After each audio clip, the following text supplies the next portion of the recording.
don't know what it is, but I'm really being tricked by trailers recently, because there's these movies that I keep thinking are gonna end up being good that just flat out aren't. I don't know, I just kind of thought with The Rock and Zac Efron working together, I'd end up liking this movie because I really like both of them.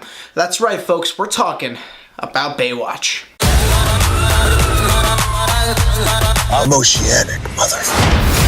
Baywatch is directed by Seth Gordon, and it stars Dwayne Johnson, Zac Efron, Alexandra Daddario, Kelly Rohrbach, Ilfenesh Hadera, Priyanka Chopra, and Jon Bass. I went into Baywatch with a totally open mind, having liked the trailers, but seeing the Rotten Tomatoes score and what other people were saying about the movie, I didn't really know what to think, so I said, screw it. I'm gonna go in with an open mind, and unfortunately I'm here to tell you that the movie was very, very bad. And in fact, this movie would have been the worst film I've seen this year if this did not already come out.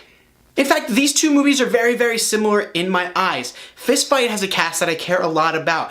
In certain roles, I think Ice Cube is a brilliant actor, and I also love Charlie Day. And Baywatch has a cast of actors that I care a lot about as well. The Rock is amazing. Everyone loves The Rock, and everyone knows how charismatic and likable The Rock is. But I also really like Zac Efron. I think he's incredibly talented. I just don't think he's been in the best of roles, and I'm actually very excited to see what he's gonna do in The Greatest Showman alongside of Hugh Jackman. I think Alexandra Daddario is a very talented person as well, and the rest of this cast, Kelly Rohrbach, Ilfenesh Hadera, and Jon Bass were all very, very good in this movie. They just didn't have a lot to work with. The reason I said that Baywatch and Fistfight are very similar is that they are both reliant on hardcore raunchy humor that they don't really try to make smart jokes. They just want to say jokes because, hey, jokes are funny and these bodily functions are funny and this thing about the body is funny, and it's just a lot of crude jokes that don't land because they're not smartly written.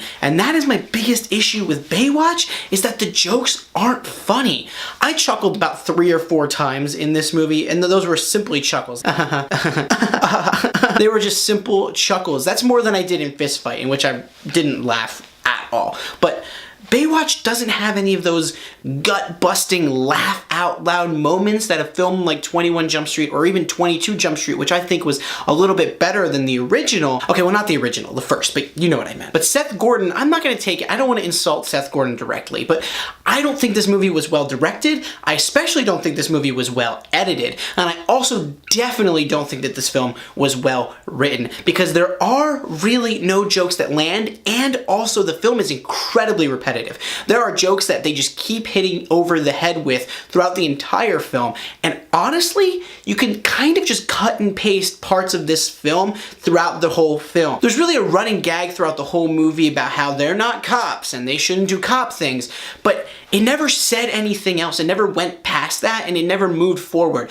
And Alexandra Daddario is such a talented individual. She has nothing to do in this movie, and I thought for a second that she was going to have some depth to her character, but then they just steered right around that and cleared away from any sort of development that she could have had, other than, hey, I'm just gonna grow in my interest of Zac Efron's character. And I guess that was a little spoilery, my bad. But really, don't go see this movie. What makes me so upset about this Baywatch film is that I actually liked the Baywatch people. I liked the team, I liked the lifeguard team. I thought that all of our main characters in the actual Baywatch team had really great chemistry together, and they worked really well together, and they were very, very likable? Because I was gonna say funny, but they weren't funny. They were very likable in their interactions. And honestly, guys, I just think my biggest issue with this film is it's very repetitive, and it just doesn't seem to have any spark behind it. 21 Jump Street and 22 Jump Street had things that they wanted to say that they said through their comedy.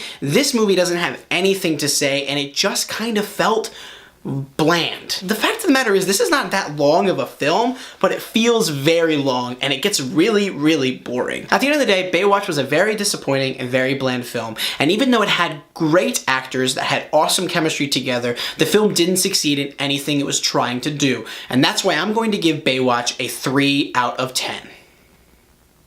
Another thing, this movie has some real bad CGI, and I don't know where the budget for this film went, but I'm just saying that it didn't go to visual effects. As always, make sure to come back to Razzle for all of our amazing content. My name is Zachary Mourar. Follow me on Twitter at IamMourar. Follow Razzle on Twitter at Razzle Review, and have a great day.